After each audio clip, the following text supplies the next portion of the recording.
특별히 이제 우리가 아주 오랜 시간 열왕기 상하를 했습니다. 그래서 왕정 시대를 다 마무리를 했고요. 그 동일한 왕정 시대를 다루고 있는 역대기에 대해서 오늘 한 주에 마치도록 그렇게 하겠습니다. 왜냐하면 왕 사건들은 다 이미 살폈기 때문에 조금 관점이 달라요. 관점이 다른 역대기의 스토리만 우리가 좀 보면서 어떻게 관점이 다른가 하는 것을 살펴보고, 역대기를 읽을 때에 이미 열왕기에서 읽었던 내용들을 다시 한번 생각을 하면서 읽으면 좋을 듯합니다. 역대기 이렇게 얘기하면 우리가 이렇게 생각하면 제일 좋아요. 열왕기 상하에 기록되어져 있는 이 왕들의 이야기를 이 역대기의 기자가 설교한 것이다. 이렇게 하면은 좀 더 우리가 이해하기 좋다 생각이 듭니다. 우리가 강의하고 설교의 차이가 뭘까요? 강의하고 설교의 차이. 안 전사님, 강의하고 설교 차이 뭐예요? 강의는 그냥 딱딱하게 설명하는 거고, 설교는 그걸 기반으로 주동과 삶의 변화. 네. 그러니까 강의라는 게 어떤 학생들에게 무언가를 알려주는 게 주된 목적이라고 그렇게 이야기를 하면, 설교라는 것은 그것을 삶에 어떻게 적용하느냐, 그리고 우리가 어떻게 구체적으로 그 말씀을 붙잡고 살 것이냐 하는 쪽에 더 깊은 포커스가 있겠지요. 또 김전사님도 설교도 하고 강의도 할 텐데 두 개의 차이를 누가 물어보면 뭐라고 얘기를 하겠어요? 강의는 이제 정보를 전달하는 거고, 네. 설교는 선포이기 때문에 명령도 있고 권면도 있고 장르가 많이 다르죠. 네. 굉장히 어렵게 했기 때문에 이제 잘 정리를 제가 해줘야 될 것 같은데, 일단은 어떠한 내용을 가르친다는 것은 정보를 전달하는 게 주된 목적인 것이죠. 그런데 설교라는 것은 진리에 대한 확증을 선포하는 거예요. 그러니까는 설교라는 의미에서는 조금 더 각도와 관점이 좀 다를 수 있어요. 일반적인 가르침하고 다르게 적용의 문제들 때문에 관점이 약간 다를 수도 있고요. 그 다음에 지금 얘기한 대로 진리 확증된 걸 선포하는 것이기 때문에 조금 다른 각도에서 접근이 가능합니다. 그래서 실제로 나중에 제가 살피겠지만 열왕기에서 아주 고발된 왕들, 악하다고 고발된 왕들이 역대기의 관점에서는 조금 다른 평가가 있는 것 같이, 그래서 두 권의 책이 마치 다른 내용을 얘기하는 것 같이 보일 때가 있어요. 그러나 그런 의미가 아니고요. 통일성이 분명히 있는데 관점의 차이가 있다는 것. 예, 그걸 좀 기억을 하셨으면 좋겠어요. 역대기는요, 역대상부터 하까지 이게 한 권의 책이었는데 나중에 이게 분리가 된 거거든요. 그러니까 한 권의 책이었다, 그렇게 기억을 하시면 되고요. 이 역대기는 내용적으로 보면 이렇게 세 부분으로 1부, 2부, 3부로 이렇게 기록이 되어져 있습니다. 1부는요, 족보가 나와요. 일단 족보가 나오면 졸려요. 근데 자그만치 1장부터 9장까지가 족보 내용입니다. 역대상 1장부터 9장까지. 그래서 어느 학자가 진짜 그렇게 썼어요. 성경의 수면제라고. 이 사람들이 역대기에 딱 들어가가 1장 읽다가 1장이나 한 2장 정도까지는 족보가 나오지만 그 다음에 안 나오겠지. 근데 9장까지가 다 족보의 내용들이에요. 이스라엘 백성들에게 있어서 족보는 굉장히 독특한 의미를 가지고 있습니다. 중요한 의미를 가지고 있어요. 김정사님, 족보가 왜 중요하죠? 구약에서요? 거기까지는 생각을 안 해봤어요? 생각이 잘 안 나가지고. 자, 족보는 보통 누가 누구를 낳고 하는 이런 내용들을 쭉 가지고 있는 형태로 돼 있지만 거기에는 수없이 많은 스토리들이 감춰져 있겠지요.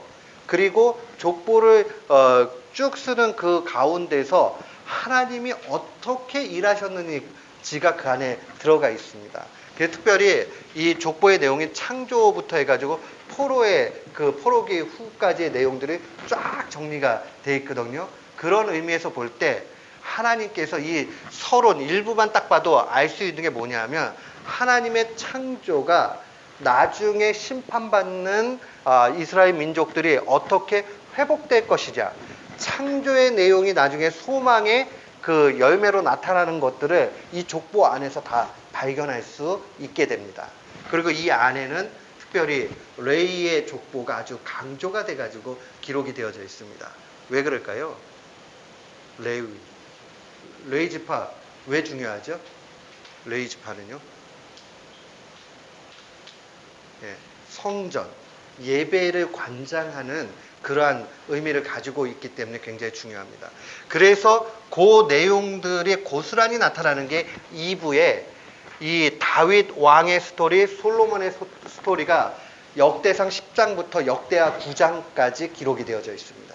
그래서 여기는 다윗 왕과 솔로몬이 어떻게 하나님 말씀대로 통치해 갔는가 하는 내용들, 그 내용들이 중심을 이룹니다. 근데 다윗 하면 꼭 기억을 해야 되는 게 뭐냐면 다윗 언약이죠. 역대기의 기자의 관점에서 봤을 때 이 다윗이 실수한 것은 바세바를 취한 그 사건의 실수는 있지만 나머지는 하나님 마음에 합한 사도행전의 관점에서 봐도요. 하나님 마음에 합한 사람이었고 하나님의 명령을 잘 준행했습니다. 그러면서 하나님으로부터 언약을 받았지요. 그 언약의 내용이 뭐냐면 결국 너의 나라가 영원하다. 너의 나라가 의미하는 것은 실제로는 다윗의 자손으로 오는 누구일까요? 예수 그리스도. 그러니까 예수 그리스도의 나라가 영원하다 하는 것을 알려줍니다. 그리고 솔로몬 시대에 있어서 가장 중요한 내용이 있다면 뭘까요? 솔로몬 하면 딱 생각을 해야 되는 것. 솔로몬 하면 뭐가 생각이 나세요? 그렇죠. 성전을 만든 것이 기억이 나죠. 그래서 솔로몬 시대의 성전에 관한 거. 근데 역대기는요, 기술할 때 참 독특하게 기술이 돼 있어요. 성전을 어떻게 만들었느냐 하는 디테일한 내용들이 기록되어져 있기보다는 그 솔로몬이 하나님 앞에 기도하고 하나님이 말씀해 주시고 하는 그 내용이 아주 상세하게 기록이 되어져 있습니다. 그러니까 보여지는 성전의 모양들보다도 더 중요하게 이 역대기가 다루고 있는 것은 하나님과의 관계에서 어떻게 지금 솔로몬이 응답을 받고 있는가 하는 내용들이 나타납니다. 그리고 나머지 이제 역대하 10장부터 36장까지는 유다 왕들의 그 통치 내용들이 나타납니다. 남쪽 유다 왕들. 그래서 북쪽과 남쪽이 있으면 정통이라고 얘기할 때 우리가 일반적으로 이 북쪽이 아니라 남쪽 유다다 이렇게 얘기를 하는 거죠. 그래서 그 내용들을 우리가 그 표에 제가 정리를 했고요. 이 족보를 보면 창세기 전체 요약과 더불어서 창조부터 회복까지의 내용이 나타나게 되고요. 이 2부 이후에 3부의 내용들로 보게 되면 에스라, 느헤미야가 요 시절과 같이 맥을 같이 나중엔 하게 됩니다. 고레스 칙령을 통해 가지고 다시 귀환하게 되잖아요. 그 페르시아의 고레스 왕을 통해 가지고 그래서 성전이 재건되고 회복되는 그런 내용들로 마무리를 합니다. 거기 보면 역대하 36장 22절로 23절 말씀이 굉장히 중요합니다. 우리 한번 같이 읽어볼까요? 역대하 36장 22절로 23절입니다. 바사는 페르시아를 얘기합니다. 바사의 고레스 왕 원년에 여호와께서 예레미야의 입으로 하신 말씀을 이루시려고 여호와께서 바사의 고레스 왕의 마음을 감동시키심에 그가 온 나라에 공포도 하고 조서를 내려 이르되 바사 왕 고레스가 이와 같이 말하노니 하늘의 신 여호와께서 세상 만국을 내게 주셨고 나에게 명령하여 유다 예루살렘 성전을 건축하라 하셨나니 너희 중에 그의 백성된 자는 다 올라갈지어다. 너희 하나님 여호와께서 함께 하시기를 원하노라 하였더라. 이 고레스 칙령의 내용인데 너무 말이 안 되잖아요. 지금 어느 날 갑자기 이 바사 왕국이 바벨론을 무찌르고 그 다음에 신흥 강대국이 됐습니다. 속국 가운데 있었던 이스라엘을 회복하는 데 있어서 이 포로로 갔던 이들을 다시 본국으로 보내면서 야 여호와의 성전을 건축하라 이렇게 지금 얘기하는 칙령을 내리는 거예요. 하나님의 역사가 얼마나 큰가. 여기 보면 고레스 왕이 하나님의 감동을 받았다라고 나오고 그 다음에 조서를 내렸는데 고레스가 말하기를 하늘의 신 여호와께서 세상 만국을 내게 줬다. 결국 고레스 왕이 신자냐 이거는 뭐 좀 논란의 여지가 많이 있기 때문에 뭐라고 얘기할 수는 없어요. 그러나 중요한 사실은 하나님께서 세계 역사 가운데 지금 개입하고 계시고 고레스 왕을 감동시켜서 그 내용이 예루살렘 성전을 재건하게 무너진 예루살렘 성전을 다시 건축하도록 그렇게 하셨다는 내용입니다. 그리고 이제 우리가 1부, 2부, 3부 나눴던 내용 중에 아주 역대기가 강조하고 있는 것은 2부의 내용입니다. 2부의 내용에는 두 가지 내용이 기록이 되어져 있는데 하나는 다윗 언약이고 또 하나는 솔로몬 성전 봉헌에 대한 하나님의 응답의 내용입니다. 이 두 가지가 굉장히 중요하죠. 다윗 언약의 내용들은 역대상 17장 10절 하반절부터 14절 내용을 우리가 좀 볼 필요가 있어요. 거기 있는 내용 한번 우리 같이 읽어볼까요? 여호와가 너를 위하여 한 왕조를 세울지라. 네 생명의 연한이 차서 네가 조상들에게로 돌아가면 내가 네 뒤를 내 씨 곧 내 아들 중 하나를 세우고 그 나라를 견고하게 하리니 그는 나를 위하여 집을 건축할 것이요 나는 그의 왕위를 영원히 견고하게 하리라. 자, 그는 나를 위하여 집을 건축한다. 누구를 얘기하는 걸까요? 이제 솔로몬이 성전을 건축하는 것을 얘기하는 거죠. 그 다음 내용 한번 같이 읽어볼게요. 나는 그의 아버지가 되고 그는 나의 아들이 되리니 나의 인자를 그에게서 빼앗지 아니하기를 내가 네 전에 있던 자에게서 빼앗음과 같지 아니할 것이요 내가 영원히 그를 내 집과 내 나라에 세우리니 그의 왕위가 영원히 견고하리라 하셨다 하라. 그러니까 결국 이 다윗을 통해서 하나님께서 다윗의 나라를 영원토록 만드시겠다는 약속이죠. 근데 결국 다윗의 나라라고 얘기하면 유다 왕국이라고 얘기할 수 있는데 유다 왕국은 멸망해요. 그러면 여기서 얘기하는 다윗의 나라는 어떤 나라를 얘기하는 걸까요? 다윗의 나라. 그렇죠. 다윗의 나라는 세상 속에 있는 다윗 혈통의 나라를 얘기하는 것이 아니라 하나님의 나라, 메시아의 나라, 다윗의 혈통으로 오는 예수 그리스도가 왕이 되시는 그 나라가 영원할 것임을 알려주는 겁니다. 그러니까 지상의 나라는 언젠가는 다 멸망할 수밖에 없는 그러한 역사를 갖는 거죠. 그러나 하나님의 통치가 나타나는 하나님의 나라는 영원하다 하는 것이 이 내용입니다.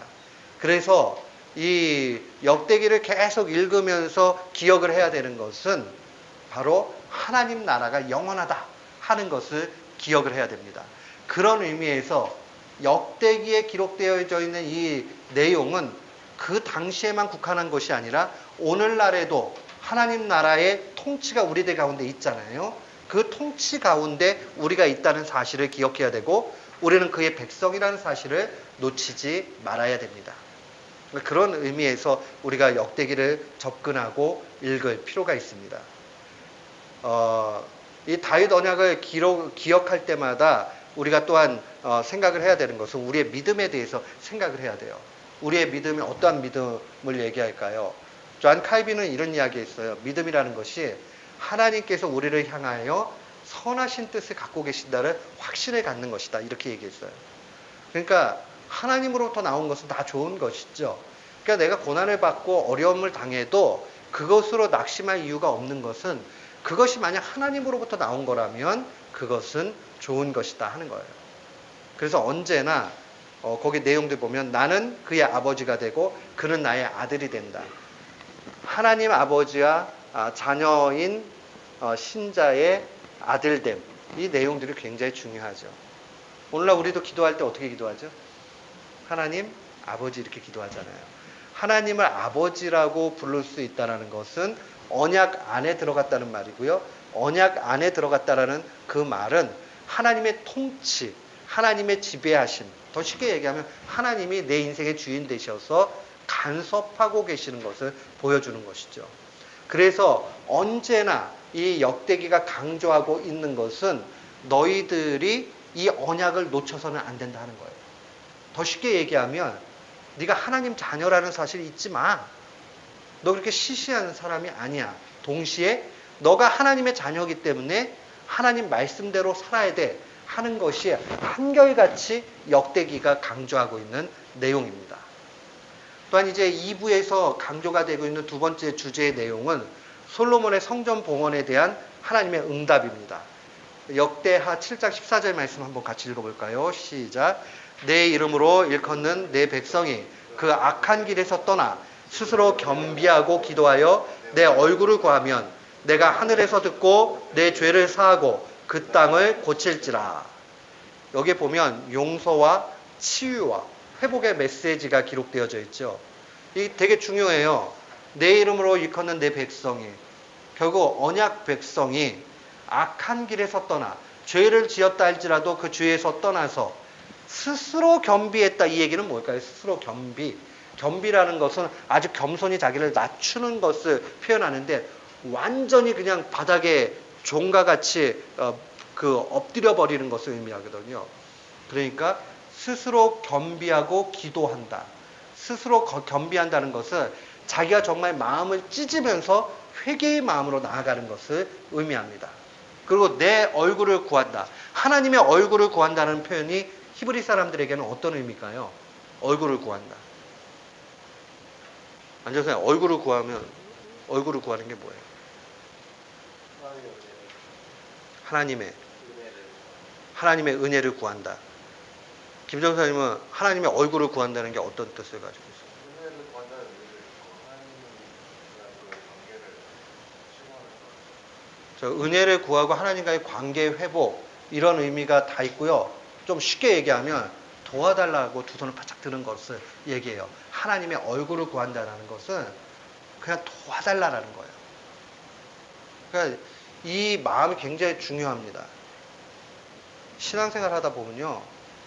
또 안 될 것 같아. 뭐 이렇게 좌절하거나 내가 또 넘어졌네. 이렇게 하다 보면 하나님의 도움을 구해야 되는데 구하기 전에 그냥 자기가 포기하는 경우도 있고요.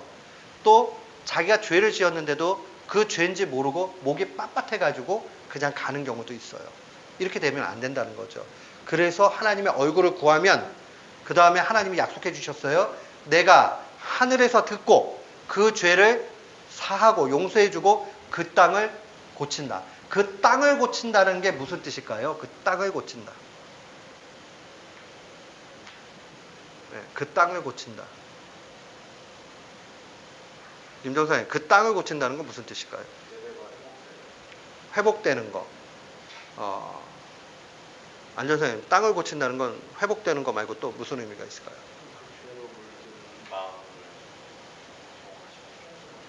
그 물든 마음을 정화시켜준다. 치유가 된다.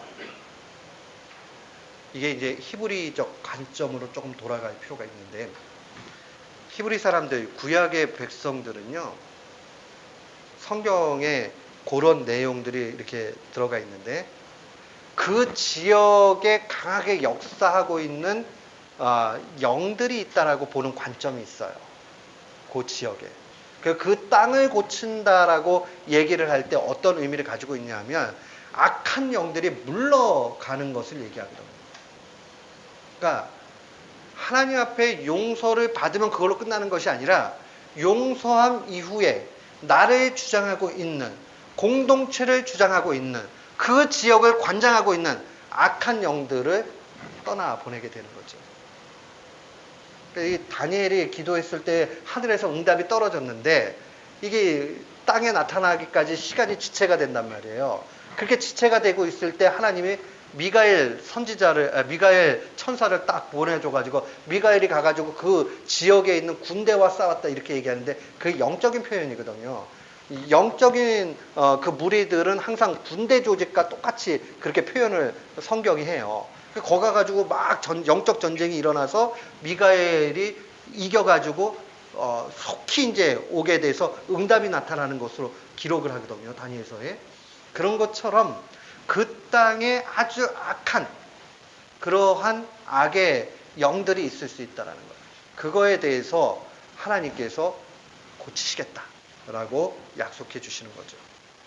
그렇기 때문에 역대기에서 굉장히 중요한 단어 중에 하나는 겸비한다라는 말입니다. 겸비.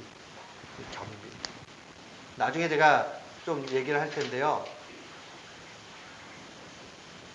역대기 기자는요, 하나님 앞에 겸비했느냐 여부에 따라서 그 왕이 하나님 앞에 어떻게 되었는가를 기술하고 있어요. 열왕기하고 조금 다른 기술이 나타나게 됩니다.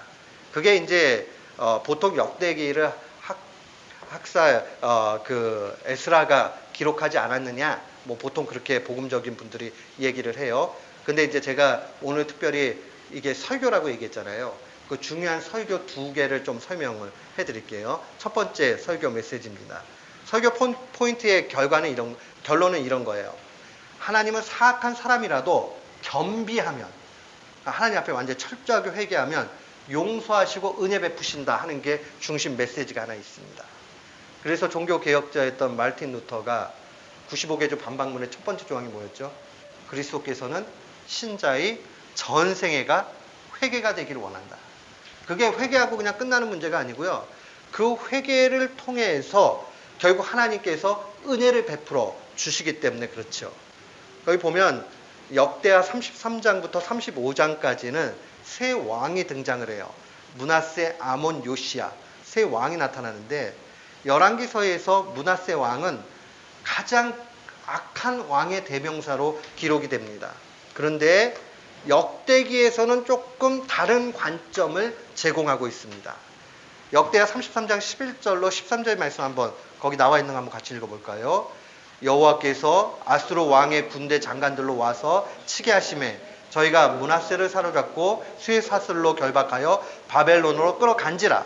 저가 환난을 당하나 그 하나님 여호와께 간구하고 그 열조의 하나님 앞에 크게 겸비하여 기도한 고로 하나님이 그 기도를 받으시며 그 간구를 들으시사 저로 예루살렘에 돌아와서 다시 왕위에 거하게 하심에 므낫세가 그제야 여호와께서 하나님이신 줄을 알았더라.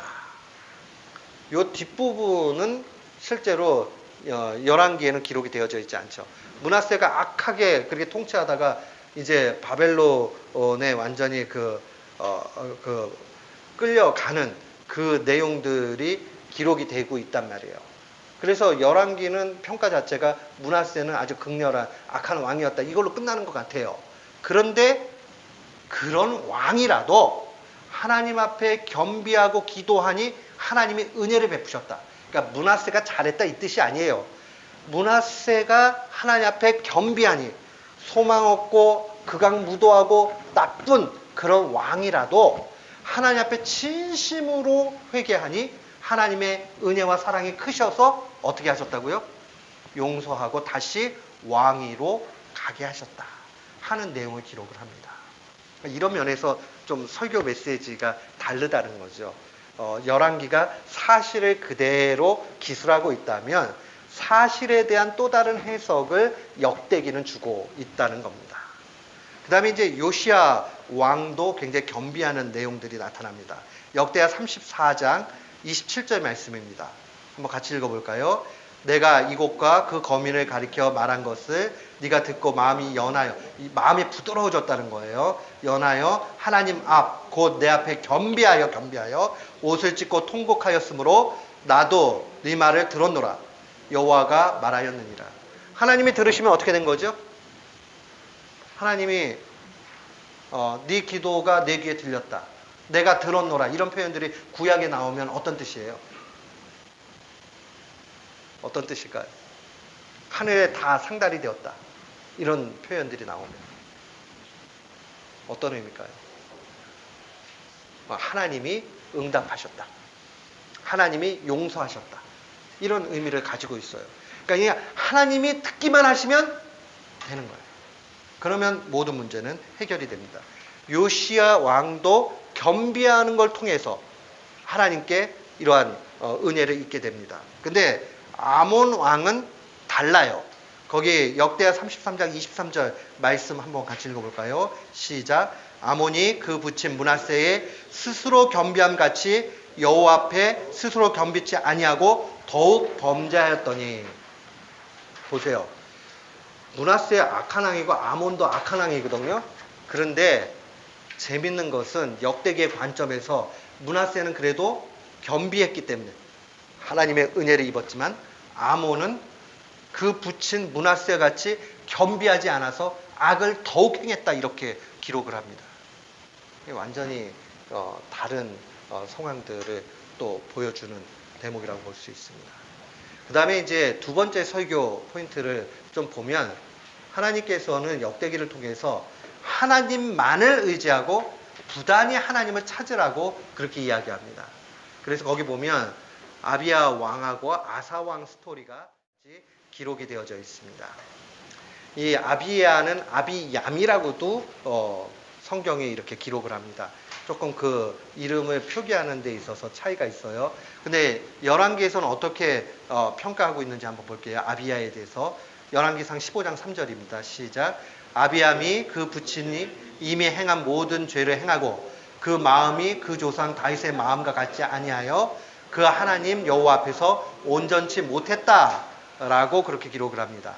근데 이제 역대기에서 아비야에 대한 평가를 한번 보도록 하겠습니다. 이 역대하 13장 8절입니다. 이제 너희가 또 다윗 자손의 손으로 다스리는 여호와의 나라를 대적하려 하는도다. 너희는 큰 무리요 또 여로보암이 너희를 위하여 신으로 만든 금송아지가 너희와 함께 있다라고 얘기를 합니다. 이 아비야는 북쪽의 여로보암과 싸움을 하게 되는 그런 가운데 있는 거죠. 그러면서 아비야가 지금 보고 있는 것은 무엇이냐면 북쪽의 이 여로보암이 얼마나 잘못되었는가를 고발하고 있는 내용입니다. 그래서 아비야는 여호와의 나라는 하나님의 통치하심으로 나타나게 된다. 그런데 북이스라엘은 여호와의 통치가 있는 것이 아니라 누가 통치한다고요? 금송아지가 통치한다라고 고발하고 있죠. 그러면서 이제 역대하 13장 18절로 오면 이런 말씀이 나옵니다. 그때에 이스라엘 자손이 항복하고 북쪽 이스라엘이에요. 항복하고 유다 자손이 이겼으니 이는 저희가 그 열조의 하나님 여호와를 의지했기 때문이다. 여로보암과 아비암과의 싸움에서 누가 이겼죠? 아비암이 이기게 돼요. 남쪽 유다가 이기게 돼요. 이유는 딱 한 가지죠. 왜 그래요? 오늘 18절 말씀해 보니까 저희가 그 열조의 하나님 여호와를 뭐 했기 때문에요? 의지했기 때문에. 그러니까 참된 신앙이라는 것은요, 하나님만을 의지하는 것을 의미합니다. 하나님만을 의지하는 것. 근데 이제 역대하로 오게 되면 아사왕 스토리가 4장에 걸쳐가지고 14, 15, 16, 3장이군요. 3장에 걸쳐서 기록이 되어져 있는데 이 아사왕 스토리가 간단한 문제가 아니에요. 왜냐하면 아사왕에 대해서는 열왕기는 굉장히 좋은 왕으로 평가를 하고 있기 때문에 그러합니다. 그런데 이 내용을 살펴서 역대기의 시각으로 보게 되면 아주 세분해서 이것을 잘 설명하고 있어요. 초기에는 하나님을 잘 의지해서 선한 통치를 합니다. 역대하 14장 2절 말씀 한번 같이 읽어볼까요? 시작. 아사가 그 하나님 여호와 보시기에 선과 정의를 행했다. 5절에 보니까 또 유다 모든 성읍에서 산당과 태양상을 없이함에 나라가 그 앞에서 평안함을 얻었다. 그러니까 아사 왕이 종교개혁한 거예요. 그래서 이 태양상, 산당 다 없애게 됩니다. 그리고 7절 하반절에 보니까 우리가 주를 찾았으므로 주께서 우리에게 사방에 평안을 주셨느니라 하고 이에 저희가 성읍을 형통하게 건축했다라고 얘기합니다. 하나님을 잘 의지하니까 아사왕 초기에 어떻게 됐죠? 뭐가 왔어요? 평안, 샬롬이 오게 됐다는 얘기입니다. 그런데 이제 역대하 14장 9절부터 15절 말씀으로 오게 되면 구스 사람 세라가 침공을 했을 때 어떻게 되었는가 한번 봅시다. 11절 말씀 한번 같이 읽어요. 시작. 그 하나님 여호와께 부르짖어 가로되 여호와여 강한 자와 약한 자 사이에는 주밖에 도와줄 이가 없사오니 우리의 하나님 여호와여 우리를 도우소서. 우리가 주를 의지하며 주의 이름을 의탁하옵고 이 많은 무리를 치러 왔나이다. 여호와여 주는 우리의 하나님이시오니 원컨대 사람으로 주를 이기지 못하게 하옵소서. 지금 이 짧은 내용들 가운데 하나님 앞에 도와달라, 그 다음에 의지한다, 의탁한다, 이런 내용들이 얼마나 많이 나오는가 한번 보십시오. 결국 이 싸움에서 어떻게 됐을까요? 하나님이 승리를 가져다 주는 것을 보게 됩니다. 그리고 하나님께서 언약의 메시지를 주지요. 15장 1절로 7절 말씀 속에 나타난 걸 보면 특별히 2절 하반절에 보면 같이 한번 읽어볼게요. 시작. 내 말을 들으라. 너희가 여호와와 함께하면 여호와께서 너희와 함께하실지라. 너희가 만일 저를 찾으면 저가 너희를 만난 바 되시거니와 너희가 만일 저를 버리면 저도 너를 버리리라. 그러니까 부단히 하나님을 어떻게 해야 돼요? 찾아야 돼요. 오늘 우리의 신앙도 마찬가지입니다. 하나님을 의지한다라는 것은 하나님의 능력을 의지하는 것이고요. 동시에 우리를 만나기 원하시는 하나님을 부단히 찾아가는 일들이 필요합니다. 부단히 찾아가는 일들. 그러니까 성경은 언제나 양면을 다 얘기해요. 하나님의 은혜 가운데서 우리를 부르시기도 하시고요. 또 우리가 하나님을 부단히 찾을 때 만나주시기도 해요. 그러니까 이게 신앙의 양면에 다 모습들이 있다는 것을 꼭 기억을 해야 됩니다. 하나님을 찾아야 한다는 거죠. 자, 3절과 4절 말씀을 한번 읽어볼까요?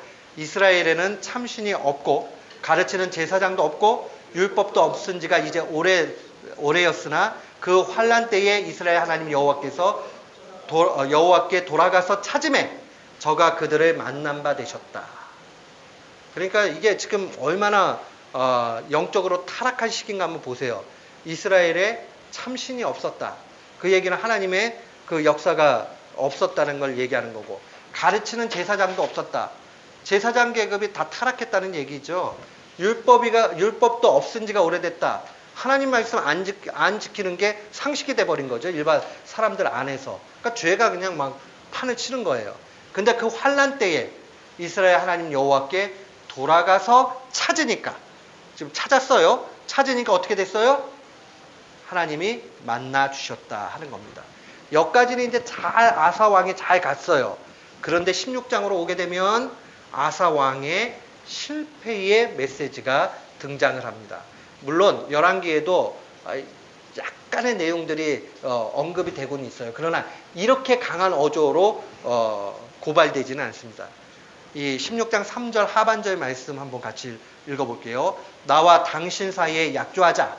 내가 당신에게 은금을 보내노니 와서 이스라엘 왕 바하사와 세운 약조를 깨뜨려서 저로 나를 떠나게 하라.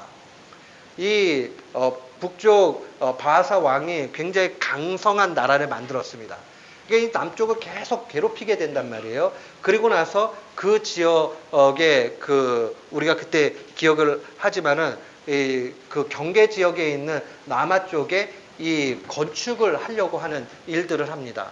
그러니까는 이것을 하나님 앞에 기도해가지고 해결을 봐야 되는데 아사 왕이 그러지 않고 이 아람의 도움을 요청을 하죠. 그래서 베나닷에게 얘기를 하죠. 야, 우리 서로 약조를 하자. 그리고 네가 나랑 연합을 해가지고 저 북쪽 이스라엘 바하사 왕을 쳐버리자. 이렇게 약조를 해요. 그러고 나니까 실제로 겉으로는 이기는 것 같이 보이게 됐지만 이것이 하나님 앞에 굉장히 책망받는 아사의 그러한 실정이 되게 됩니다. 그리고 나서 이제 또 나타나는 게 이거를 갖다가 잘못되었다라고 고발하니까 책망하는 하나니 선지자를 옥에 가두는 일을 아사가 하게 되죠. 9절과 10절 말씀 한번 같이 볼게요. 시작. 여호와의 눈은 온 땅을 두루 감찰하사 전심으로 자기에게 향하는 자를 위하여 능력을 베푸시나니 이 일은 왕이 망령되이 행하였은즉 이후부터는 왕에게 전쟁이 있으리이다 하며 아사가 노하여 선지자를 얘기합니다. 옥에 가두었으니 이는 그 말에 크게 노하였으며 그때 아사가 또 몇 백성을 학대하였더라. 이 몇 백성은 어떤 사람일까요? 이 영적으로 깨어져 있는 그런 사람들을 학대해가지고 아주 고통 가운데 놓이게 만들었다는 사실입니다. 결국 이 아사 스토리를 통해서 알려주고자 하는 역대기의 설교 메시지는 하나님만을 의지하고 하나님을 찾으라. 거기에만 살 길이 있다 하는 것을 알려줍니다. 그래서 역대기 전체가 우리에게 알려주는 것은 두 가지예요. 하나님의 백성들은 예배하는 공동체다. 아까 성전의 강조점, 언약의 내용들 얘기했잖아요. 그 예배 공동체에 관한 부분들이 하나의 축을 이루고요. 또 하나의 축은 하나님의 백성은 하나님만을 의지하면서 그 안에서 소망하는 소망 공동체다. 이 겉에 눈에 보이는 이게 소망이 아니라 하나님 안에서 소망을 찾는 거죠. 자, 하나님 안에서 소망을 찾는다는 말은 뭘까요? 하나님 안에서 소망을 찾는다.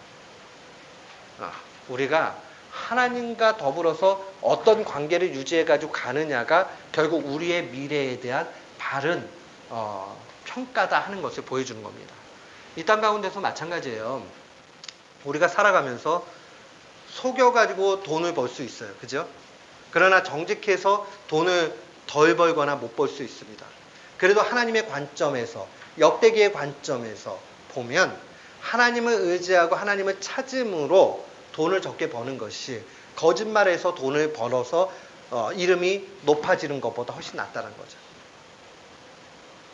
하나님의 영광을 드러낸다는 것이 그런 의미에서 옛날 우리 유교적인 생각에서는 입신양명이라고 그렇게 얘기하잖아요. 어려운 말로. 그러니까 내가 세상에서 아주 대단한 사람이 돼가지고 이 영광을 하나님께 바칩니다. 뭐 이러면은 대단히 이렇게 하나님 앞에 영광을 돌리는 것처럼 생각을 하지만 하나님 나라의 관점에서 보여지는 것은 단순히 그렇게 눈에 보이는 것이 전부가 아니라 우리가 우리의 일상과 작은 일들 가운데서 하나님을 부단히 의지하고 그 가운데서 만족하고 하나님 앞에 소망할 때에 거기에 진짜가 있다 하는 데 있죠.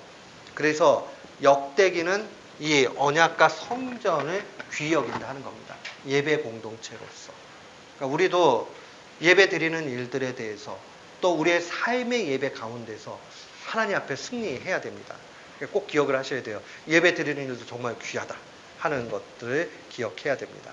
왜냐하면 성전이라는 것은 하나님의 임재의 처소고 그 임재의 처소에는 언제나 용서와 회복과 치유가 나타나기 때문에 그러합니다.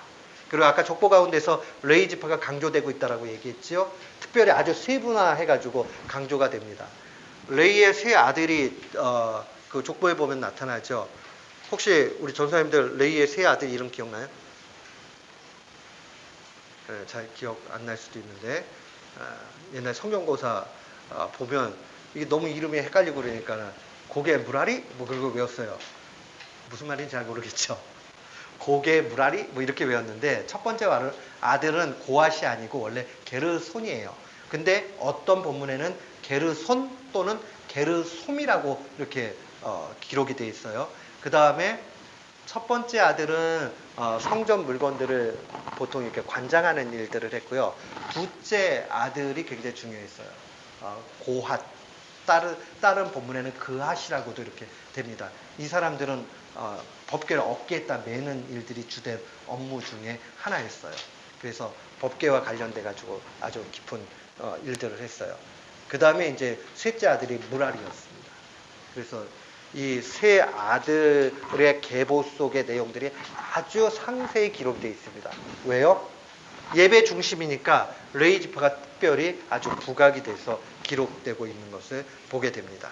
그리고 우리가 잘 아는 히스기야 왕, 요시야 왕이 유월절 예배를 다시 아주 강력하게 회복시키고 중점을 뒀다는 거죠.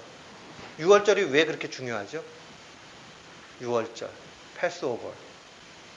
넘어갔다는 얘기죠. 장자의 죽음, 마지막에 문설주와 임방에다가 어린 양의 피를 바르면 죽음의 사자가 넘어가게 되죠.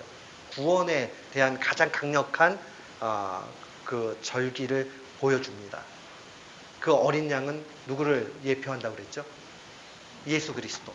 그렇기 때문에 예수 그리스도의 십자가의 보혈을 의지하는 사람에게는 죽음의 사자마저도 넘어갈 수밖에 없는 구원의 완전한 이루심, 그것이 예배의 중심 가운데 있다는 겁니다. 우리가 예배를 통해서요, 오늘 너무 힘들어 이렇게 했다가도 예배를 통해서 내 힘을 얻고 회복이 되어지고 한 줄기의 작은 소망이라도 발견할 수 있다면 그 사람은 예배 중에 승리한 겁니다. 혹 어떨 때는 예배를 드려도 그게 회복이 안 될 수도 있어요. 근데 그 가운데 스트럭을 하세요. 그 문제를 해결할 수 있는 방법은 예배를 회복할 때만 그 문제가 해결이 됩니다. 그냥 뭐 조금 졸리지 않기 위해서 우스갯소리 하나 좀 하면 보통 이제 젊은 아이들끼리 잘 하는 얘기 가운데 이런 얘기예요. 이제 이성 친구를 사귀다가 헤어지게 되면 야, 시간이 약이야 이렇게 얘기하는 사람도 있지만 더 빠르게 이제 얘기하는 게 야, 그럴 때는 빨리 다른 사람을 사귀면 그게 제일 빨라 이렇게 얘기한단 말이에요. 어떻게 적용해 보니까 어떤 것 같아요? 예. 뭐 다들 적용을 안 해보신 분들 같이. 예.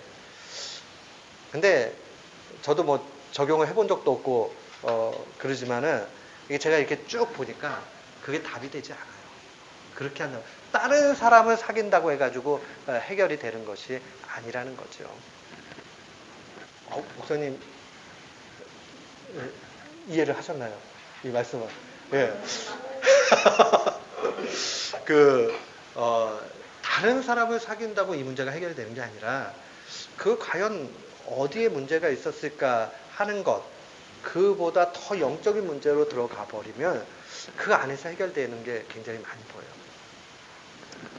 우리의 모든 문제들이 결국 하나님과의 관계에서 어떻게 해결이 되느냐 하는 것이 중심입니다. 오늘 역대기는 그것을 얘기하는 거예요. 그리고 마지막으로 하나님의 백성이 하나님 안에서 소망 공동체로 나아가는 것. 20장 20절 역대하 20장 20절 말씀 한번 같이 읽어볼까요? 너희는 너희 하나님 여호와를 신뢰하라. 그리하면 견고히 서리라. 그 선지자를 신뢰하라. 그리하면 형통하리라. 여기서 그 선지자, 왜 하필이면 그 선지자라는 말을 사용했을까요? 유일한 선지자잖아요. 누구를 얘기할까요? 그렇죠.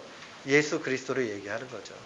여기서 얘기하는 것은 하나님을 신뢰할 때 예수 그리스도를 신뢰하는 거죠. 예수 그리스도가 왜 그 선지자일까요? 모든 선지자의 그 메시지를 온전히 다 이루신 분이 예수 그리스도시죠. 그리고 그 예수 그리스도를 신뢰한다는 말은 예수 그리스도가 가신 그 길을 우리가 묵묵히 같이 따라가는 것을 의미합니다. 그래서 바울의 위대한 고백, 그리스도의 남은 고난을 내 삶에 채우겠다라고 하는 그 고백이 우리 고백돼야 합니다. 교회를 위해서. 목회를 하면서 공부할 때랑 되게 달라진 것 중에 하나가 뭐냐면 교회를 굉장히 사랑하게 됐다는 사실이에요. 교회를 굉장히 사랑하니까 나타난 게 뭐였냐면 교회를 무지 사랑하게 됐다는 사실입니다. 왜냐하면 교회는 건물이 아니고 교회는 하나님의 백성들이 모여있는 그 공동체이기 때문에 그렇죠. 거기 한 분 한 분 계시잖아요. 그러니까 부단히 사랑하게 되는 거죠. 오늘 이 역대기 전체 좀 내용이 많기는 한데 훑어서 봤는데 열왕기에 나와 있는 내용들과 비교하면서 역대기를 삶에서 더 묵상하고 한 주간 역대기를 다 읽으시면서 좀 힘을 얻었으면 좋겠습니다. 이 말씀 가지고 날마다 승리하는 우리 교우들 되시기를 축원합니다. 아멘. 제가 한번 기도하겠습니다. 하나님 감사합니다. 오늘 역대기 통해서 주께서 말씀해 주신 것 우리가 늘 마음에 간직하며 하나님 앞에 바른 예배자로 예배 공동체로 나아가게 해주시고 하나님 앞에 우리의 환경이 절망시킨다 할지라도 하나님 안에서 정말 소망을 가질 수 있는 소망 공동체가 될 수 있도록 인도해 주시옵소서. 하나님의 말씀을 귀히 여기게 해주시고 예수 그리스도의 그 십자가의 길을 묵묵히 따라가며 기뻐할 수 있도록 인도해 주시옵소서. 주께 감사드리오며 예수님의 이름으로 기도드리옵나이다. 아멘. 네, 수고하셨습니다.